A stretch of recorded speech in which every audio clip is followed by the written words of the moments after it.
In the Atacama Desert, no flowers bloom, no insects buzz, no rain ever falls. This is the driest place on Earth.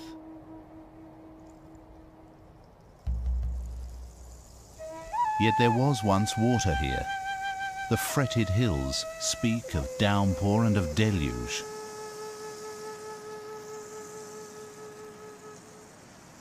But why are these sun-baked watercourses now so utterly dry? This is the riddle of the Atacama.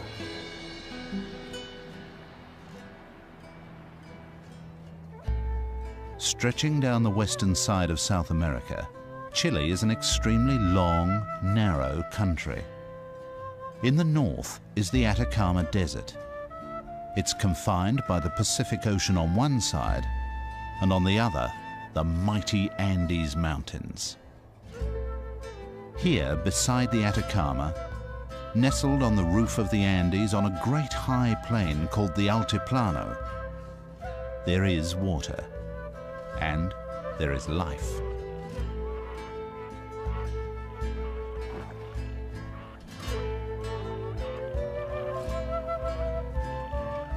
Despite the thin, oxygen-starved atmosphere and intense ultraviolet radiation, some animals lead remarkable lives at high altitude. In stark contrast, less than 120 miles from the mountains is the desert's western border, the Pacific Ocean.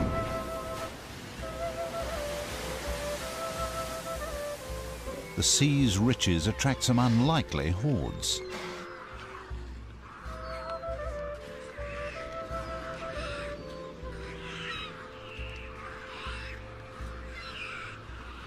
Yet even within sight of this zone of plenty, there exists a completely different world.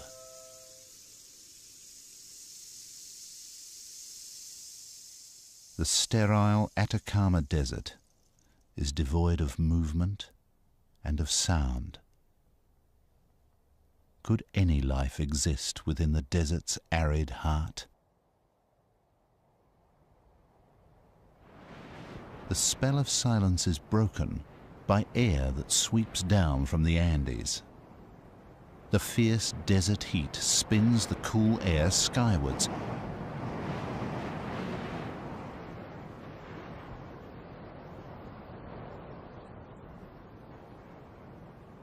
At day's end, when desert colors glow, then dim, the wind finally loses its voice, and there is again utter silence in the Atacama.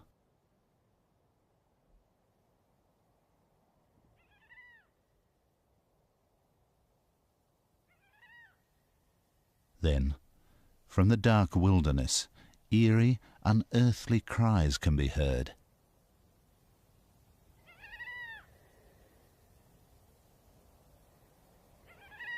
Nothing was reckoned to live out in the desert.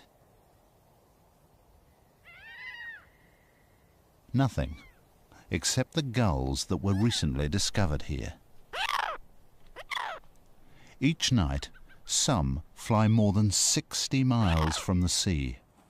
Navigating with great precision, they find their partner and chicks. The pair change over quickly. The nesting gull takes off to the ocean, while the homecomer serves supper.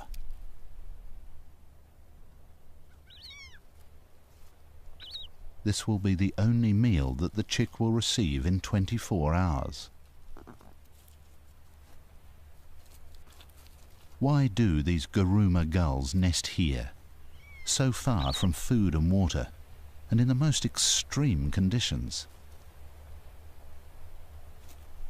After feeding, these remarkable birds quickly cocoon their nestlings against the freezing desert night. Garuma gulls can withstand these cold conditions, but with the return of the new day, they must cope with the opposite problem: extreme heat.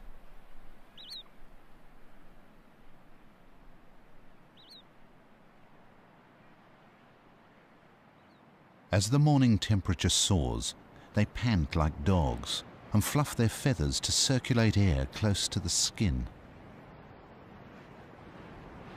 Nesting birds stand umbrella-like over their eggs. They may withstand the heat, but their unhatched chicks are fragile and vulnerable. A parent will constantly regulate its brooding routine throughout the long day.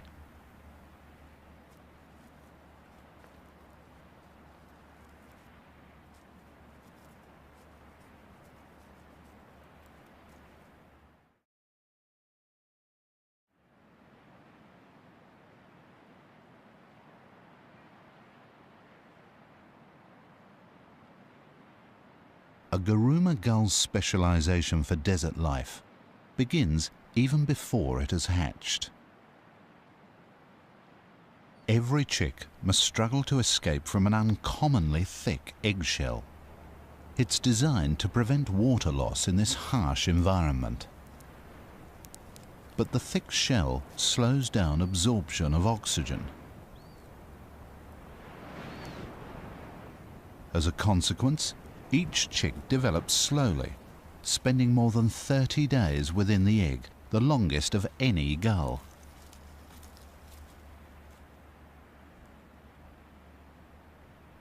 "7 days after hatching, both parents begin feeding at sea by day, leaving their chick home alone. This is the most perilous time of their lives. Every day for 2 long months, their fragile bodies will be exposed to ground temperatures of more than 60 degrees Celsius. Some make for high places in a desperate attempt to catch any available breeze.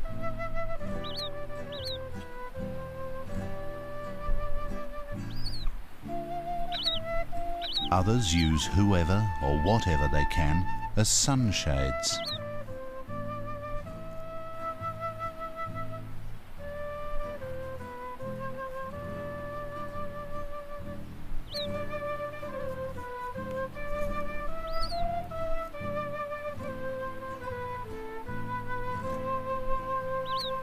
Why do Garuma gulls choose such extreme nesting sites? Some say it is a memory of a desert that was once covered by ancient seas and lagoons, and that gulls have never abandoned the nesting places of their ancestors. Others say they nest here for safety. No predator is likely to risk hunting in such a vast and hostile place. The desert is both perilous and protective, and it's only at the very edge that they return to a more reassuring and familiar world.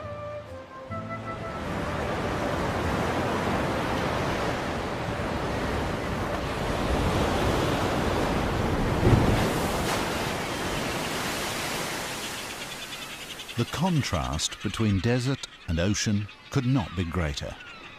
Garuma gulls go fishing in one of the richest seas in the world. Their existence in the desert is only possible because this ocean explodes with life. Millions of tons of anchovies and other small fish shoal off the coast of Chile.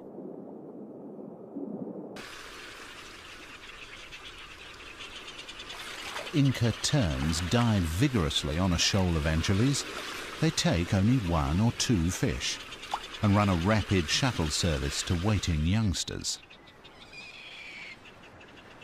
Unlike the desert dwellers, these chicks receive food on demand from the ocean on their doorstep.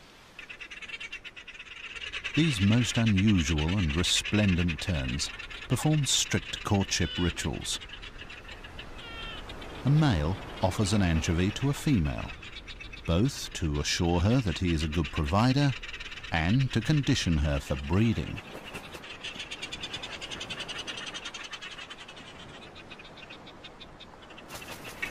Like brightly attired courtiers in a medieval pageant, they bow appeasingly.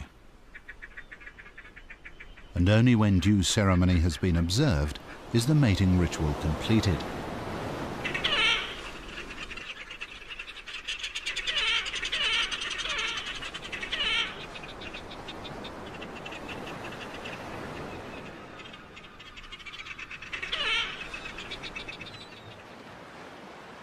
Their neighbours, the pelicans, consume a lot more of the fish.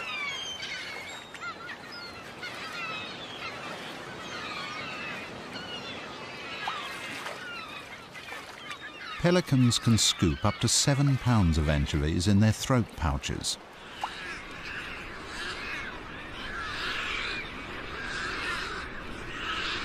Their colonies form some of the largest concentrations of seabirds along the coast of Chile, and are very crowded, very dirty, and have the overwhelming smell of fish about them.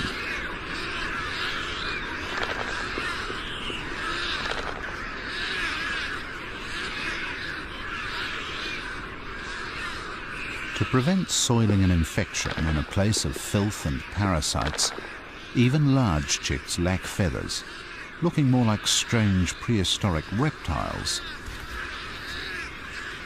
Lunch today and every day is part digested anchovy gruel.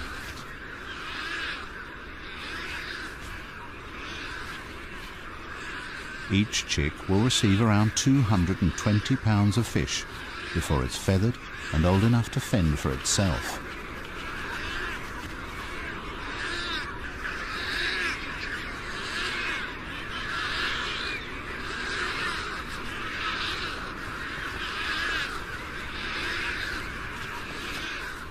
The same feeding frenzy is taking place among 20,000 other pelicans, and of course among all the other seabirds along the coast.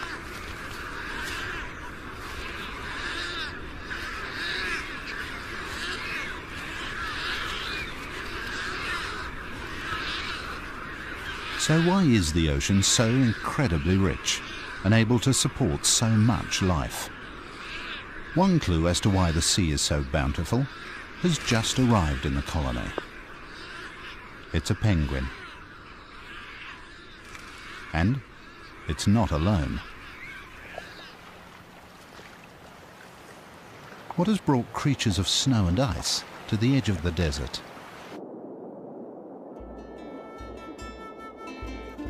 The answer lies in their name, Humboldt penguins. They're here because of the exceedingly powerful Humboldt current. Flowing all the way from Antarctica, it brings great riches. The current also brings masses of cool water. It rarely gets above 12 degrees Celsius.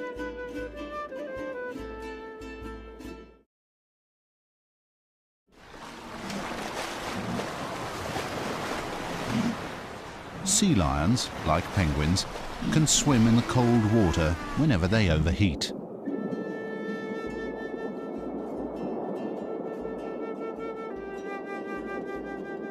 Curious juveniles perform their languid ballet in water of surprisingly low visibility. The water is cloudy because of the incredible growth of plankton, up to 4,000 microscopic organisms in every pint. Conditions are ideal for plankton growth. It's stimulated by oxygen-rich water, upwelling minerals, and the intense sunshine. This incredibly rich broth at the bottom of the food chain eventually feeds everything along the desert coast.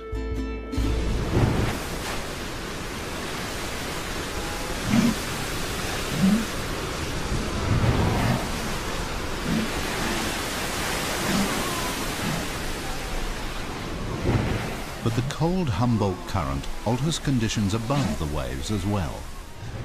The air above the colony is 10 to 15 degrees cooler than expected at this latitude.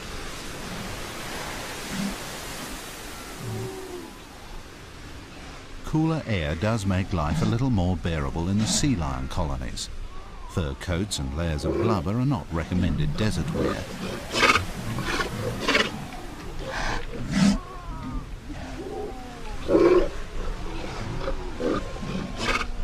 But if the air is not cool enough, then there's always the luxury and relief of the Humboldt current.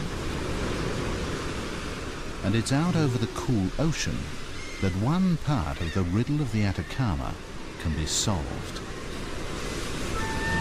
At these latitudes, there exist permanent high-pressure zones generated by dry tropical air. They prevent any clouds bearing rain from reaching the land. However, the air above the Humboldt Current offers some relief.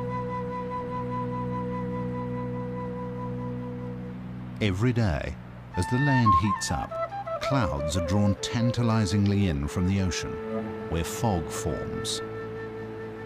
The fog billows and swells, obscuring the sun.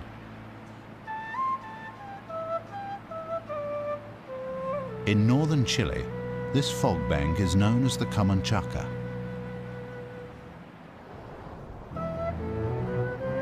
But the Camanchaca is not a totally empty gesture.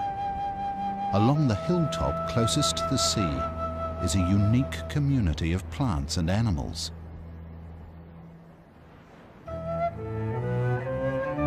All live on the very edge of life.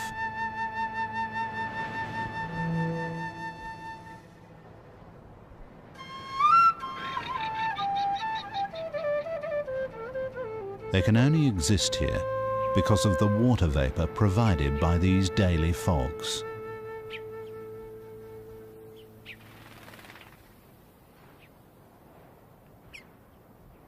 Moisture may condense on lichens or the spines of cacti.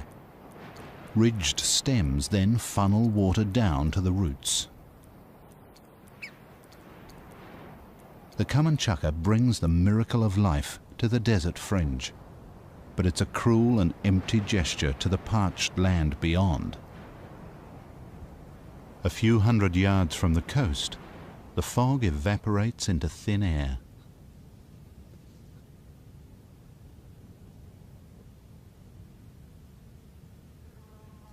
These large South American camels, guanacos, aren't confined to this coastal fringe of life, but some of the plants they feed on are.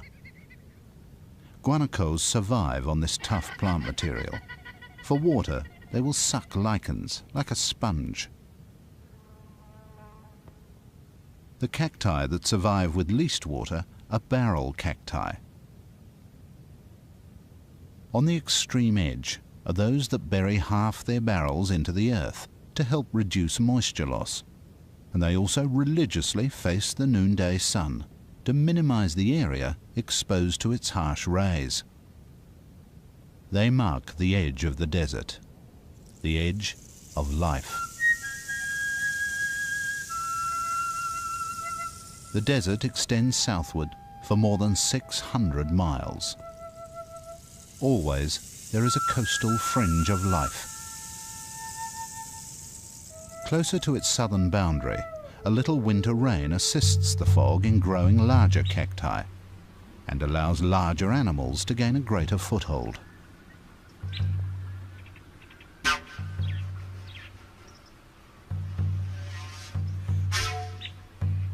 The main food of the black-chested buzzard eagle are dagoos, small rodents of the desert edge.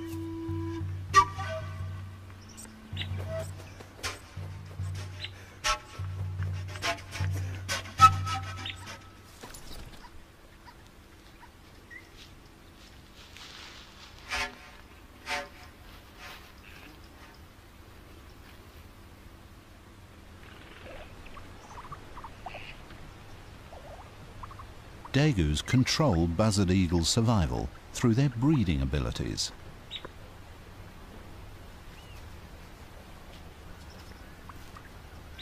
In most years, dagoos can breed to very high numbers because they're superbly adapted for life on the edge of aridity. They don't drink water, as there is none. Each animal takes its entire water needs from the plants it eats. And as these plants are very tough and dry, so the dagoos' needs are very small indeed. To prevent overheating and water loss, they emerge in the cool of the morning and again in the early evening to feed close to their burrows.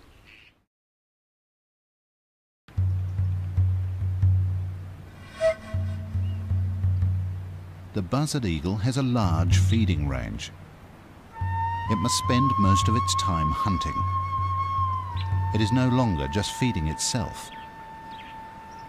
Back at the nest, there are two more.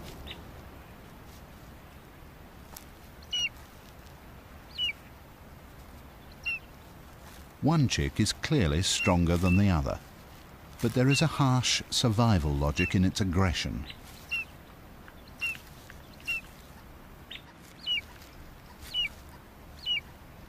In years of little food, the bigger, stronger chick will take all and grow well.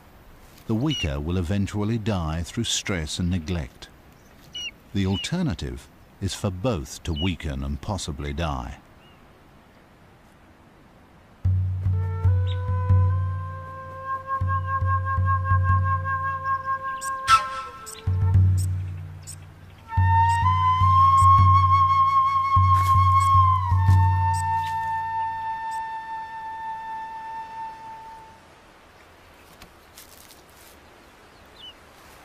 The eagle parent returning with food does not play favorites.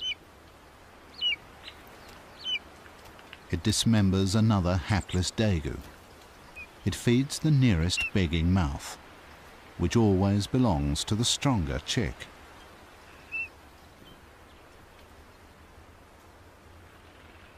The fortunes of predators may be linked to their prey, but ultimately everything depends on the daily fogs of the common chukar. This desert fringe has a surprising variety of animals.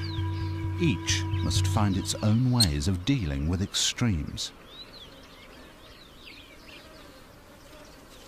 Pinguera, the giant hummingbird, must take frequent rests while feeding. It lacks the sustained hovering ability of smaller hummingbirds. It now returns to work on its partially completed nest. It binds the soft material by smearing it with a sticky saliva. Hummingbirds require a constant and plentiful supply of high-energy nectar. If few flowers bloom on the edge of the desert, their ability to successfully breed is at risk. But avoiding peril can itself be perilous. A coffee moth caterpillar's stinging spines may not protect it from Chile's largest lizard. The Calopistes iguana neutralizes the stings by wiping the caterpillar clean. The job must be thorough, so the iguana continues in the shade to avoid overheating.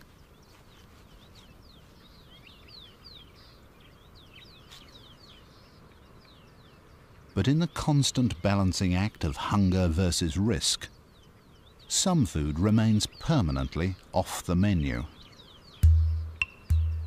The poisoned hairs on the Chilean tarantula can become embedded in the mouths of desert animals. They know to leave it well alone.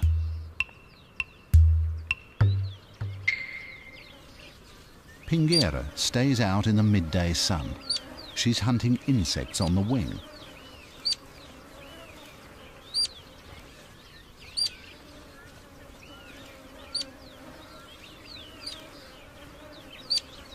Her young chicks now require protein if they're to survive, but feeding them is an art in itself. It combines the delivery rate of a petrol pump with the aim of a sword swallower.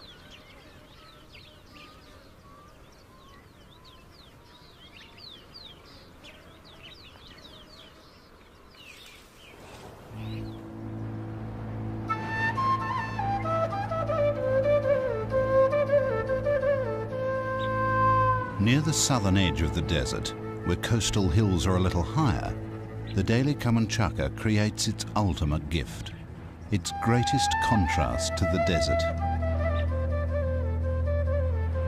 Here, incredibly, a rainforest looms out of the fog. The high hills catch just enough fog to grow a few tiny forests, which are known internationally as great wonders of the botanical world. trees and shrubs capture 6 times more moisture than the lower slope nearby. Branches are draped with epiphytes and mosses, and the air is filled with the pungent aroma of humus.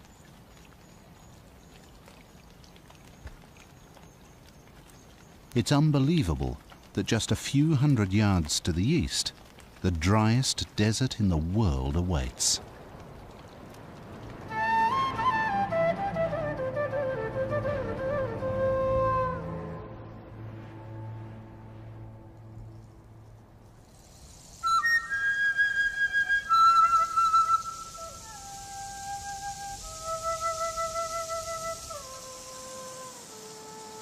In the millions of years since rain filled the watercourses of the Atacama Desert, this wilderness has proved a highly effective barrier to the movement of wildlife.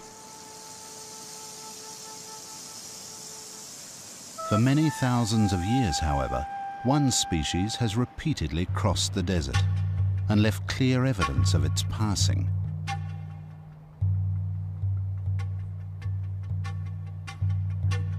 These huge geoglyphs were probably ancient signposts. But what else do these complex and mystifying patterns show? And who were the people who made them?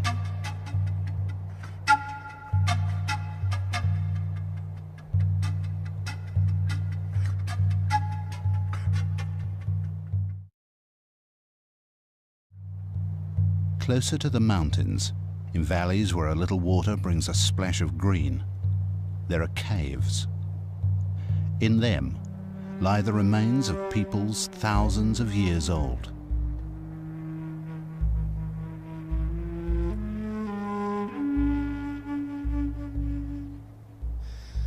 The dry desert air has also preserved their art which speaks of their enduring bonds with the desert and with the mountains to the east. Candelabra cacti stand as sentries. Beyond them, mountains rise to the Altiplano, the high plain.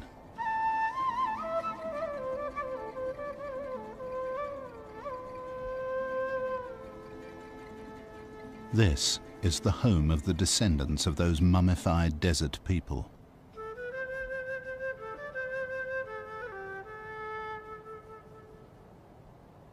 Every morning, an Aymara herdsman greets his gods. The objects of his worship are the 20,000-foot peaks of the Andes, the western edge of the Atacama Desert, and the mightiest mountain barrier in the world.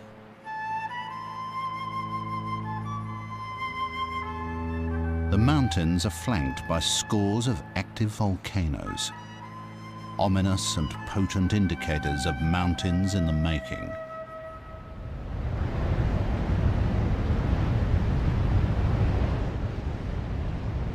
Geysers billow furiously in the coldness of early morning. They are born of intensely hot rocks close to the surface. Far below, continental plates collide, forcing these young mountains ever skyward. And just as the cold Pacific Ocean answers one half of the riddle of the Atacama, so the Andes answers the other half.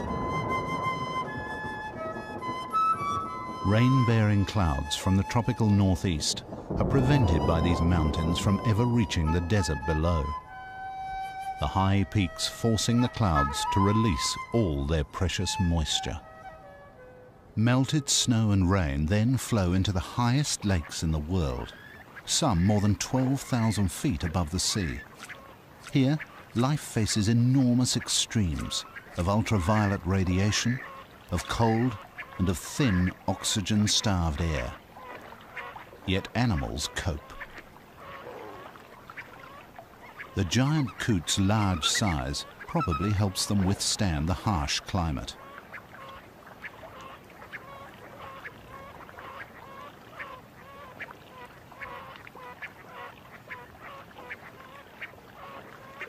Whenever lakes are ice-free, the birds will gather large quantities of weed to construct huge volcano-shaped nests. But giant coots have yet another all-consuming passion.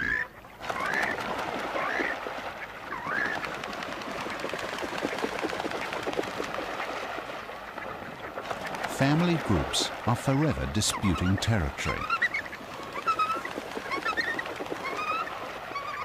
If one group crosses some invisible line in the lake, their neighbours will rush out and beat them up.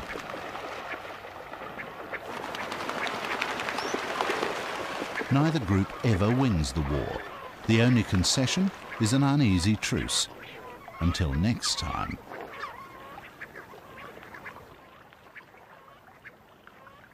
From the high lakes flow rivers and streams which create precious ribbons of green, known as bofedals. For centuries they've been lifelines for the Aymara and their flocks of llamas and alpacas.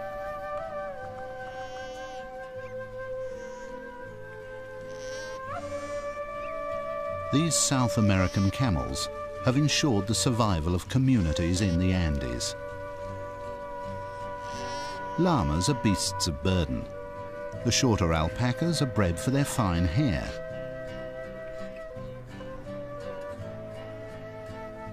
Life above 12,000 feet has demanded adaptations of both the animals and the people who tend them. The blood of both contains high numbers of red cells to extract maximum life-giving oxygen from very thin air.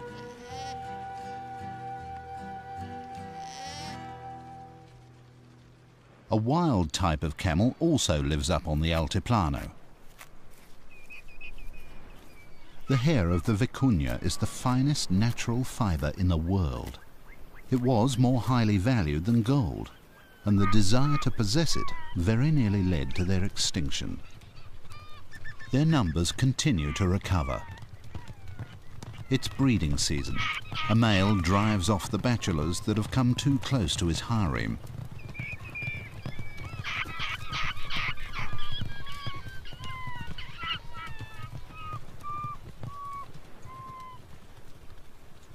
Vicuña rarely pause during these high-speed chases, which may go on for hours.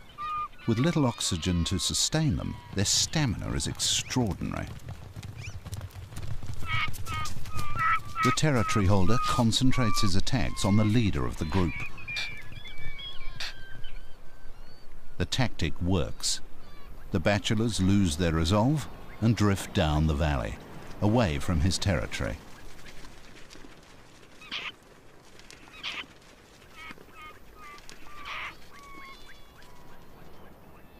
The plants are extremely tough and spiky, with little food value.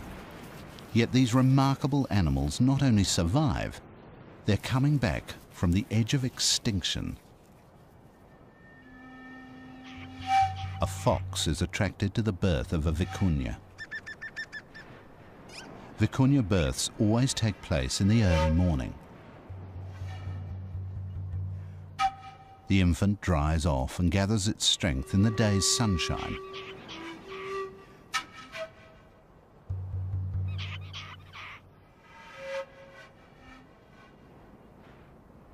However, with the mother in attendance, there is no chance here of a meal for a hungry fox. But as the supreme opportunist, the fox will take advantage of any food source. These qualities have enabled it to prosper in all of Chile's extremes.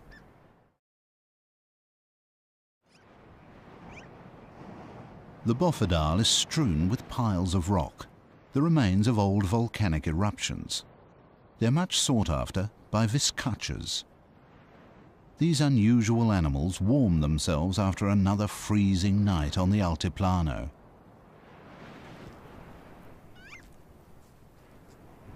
Though vizcachas look and behave like rabbits, they're only distant relatives. They're far more closely related to the Andean big-eared mice, with whom they share the rough grass and the dangers of the bofedal. Viscachas and mice, by feeding side by side, provide each other with a survival strategy, an early warning system.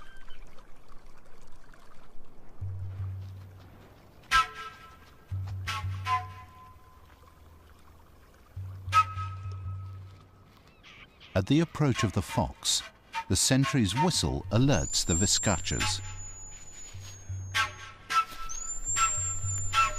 But a few mice fail to heed the warning.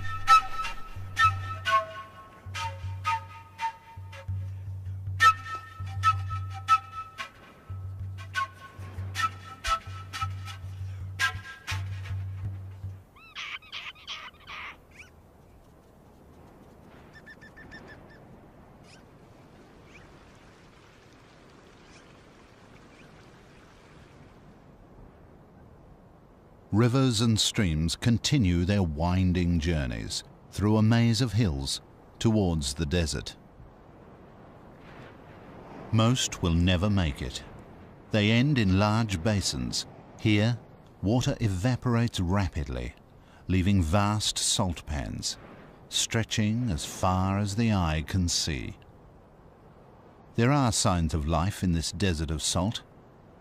A pink stain from a washed-up tide of algae and bacteria feeds tiny brine animals.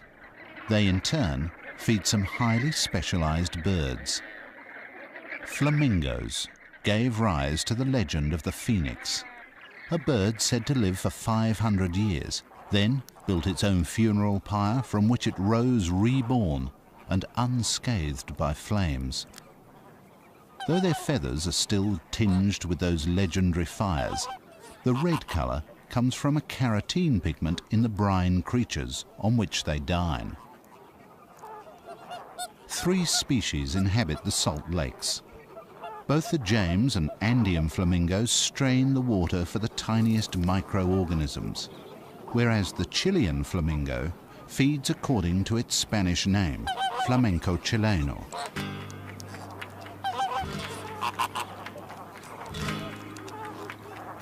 The flamenco dance stirs the mud to release brine shrimps and fly larvae.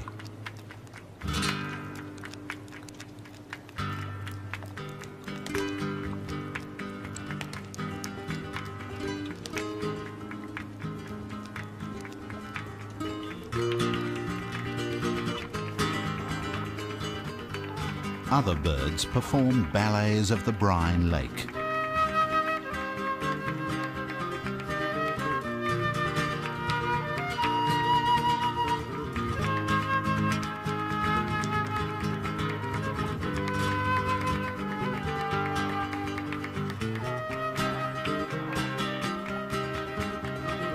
Wilson's phalaropes come all the way from North America to feed at these salt lakes in the desert.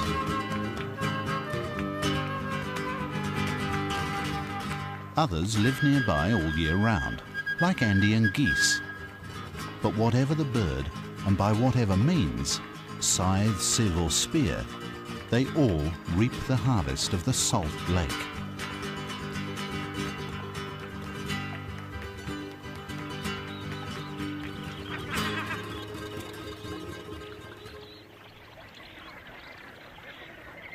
Flamingos build nests in large colonies on the salt pan, but each species keeps to its own area, and each pair to its own mud-stack nest.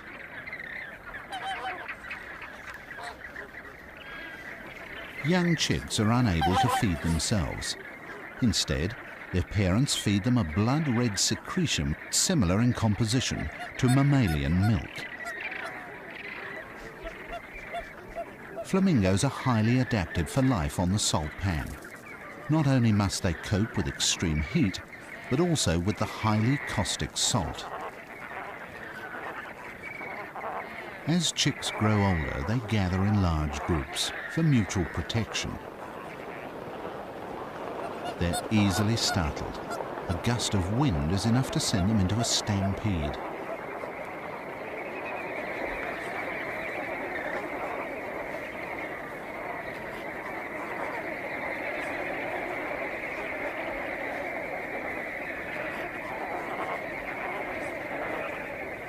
These flamingos are true survival specialists. They overcome the heat of the driest desert in the world, where the rules of life are brutally simple: adapt or die.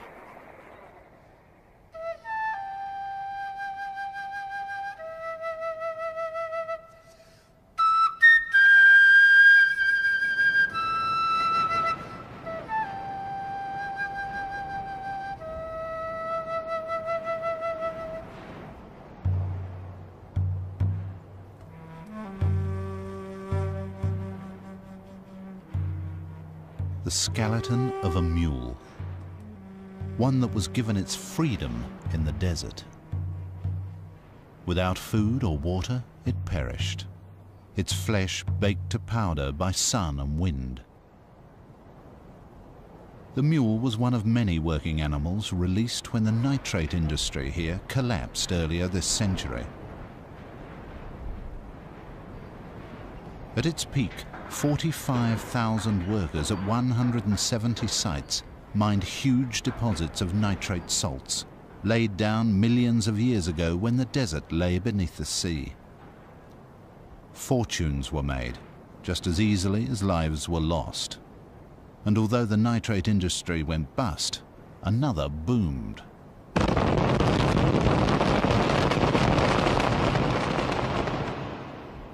The largest man-made hole in the world, at Chuquicamata, has been created in the search for copper. Up to 2% of the rock is pure copper. This is the desert's buried treasure. Copper remains the biggest contributor to the Chilean economy. Ore is taken out of the ground at the rate of 500,000 tons a day. And pure copper rolls out of the desert on huge, never-ending wagon trains. Technology and profit keep people in the Atacama. Should either fail, then they will leave.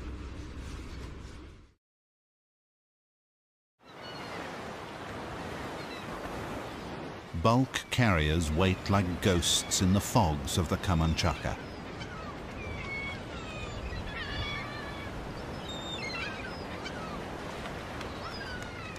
Of all of northern Chile, it is the sea that is the least extreme place to live. The cool and powerful Humboldt Current brings riches beyond belief from distant Antarctic oceans. These riches attract a great variety of predatory fish and marine mammals to the edge of the desert. But they're not the only hunters of the deep.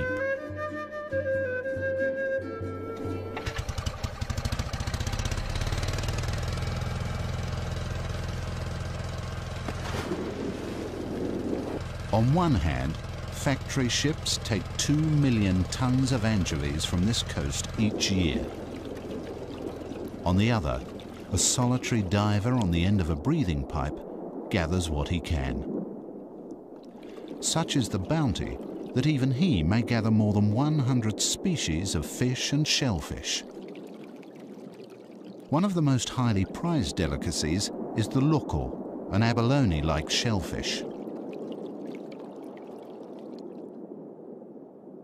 The riches to be had in the kelp beds and rocky bays along Chile's desert coast sustain more than 30 towns and villages.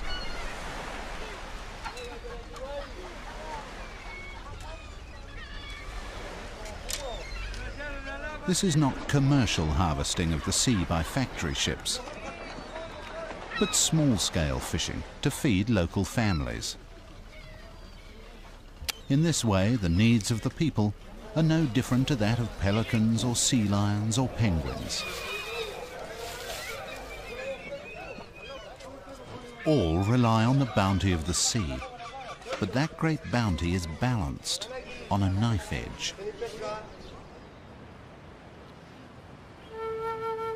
The riddle of the Atacama is explained by a weather machine out beyond the coast. But the weather can sometimes give a twist to that riddle. All creatures that make a home along the coast of Chile live on a border of extreme contrasts.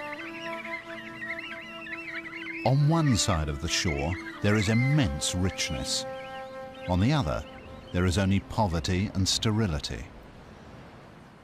But in some years, the parched desert has its revenge, and the sea becomes as barren as the desert. In the years of El Niño, a reversal of weather patterns and ocean currents transforms the sea. It is warm, clear, and there is little plankton. Without plankton, there are no anchovies, and without anchovies, the birds disperse or die.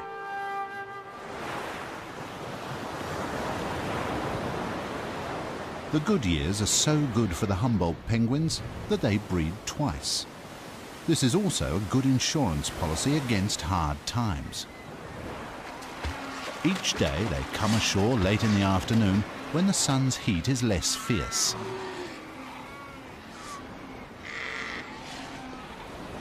But once ashore, they face the problem of life on a bountiful and popular beach.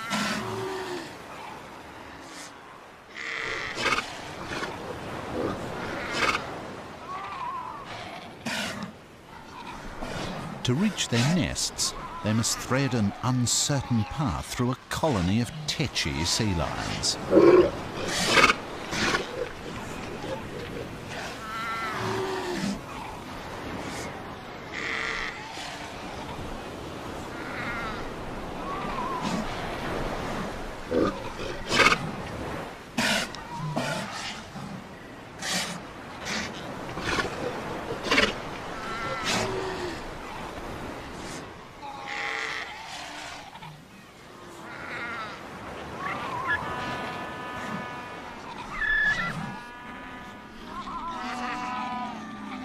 Mission accomplished.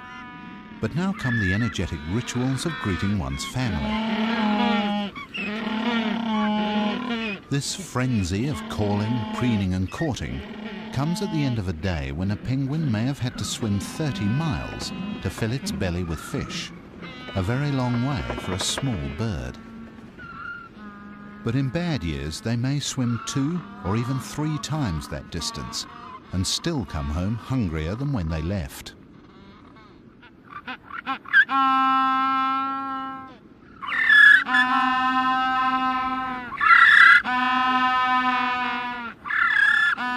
But on the whole, Humboldt penguins have made successful, if rather hectic, lives for themselves, next to the ocean current of the same name.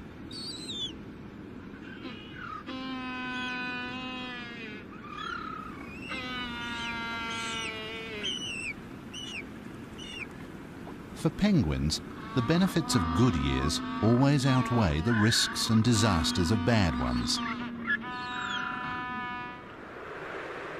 But further along the shore, there are birds for whom every year involves huge risk. Guruma gulls live constantly balanced on the edge of survival.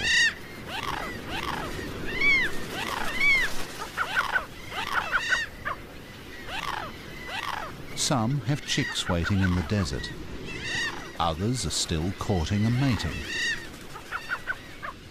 Finally, in the late afternoon, they take off on their long journey. In order to conserve energy, the Guruma gulls ride thermals. This enables them to spiral to great height before striking out on their epic flight into the desert.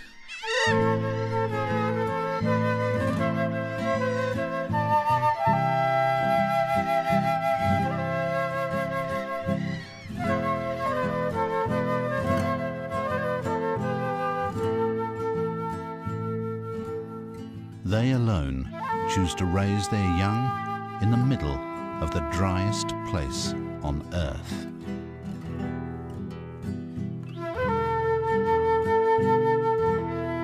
Whether they do it to escape the clutch of predators or in memory of the shores of ancient seas may be another riddle. But their endurance here is truly heroic.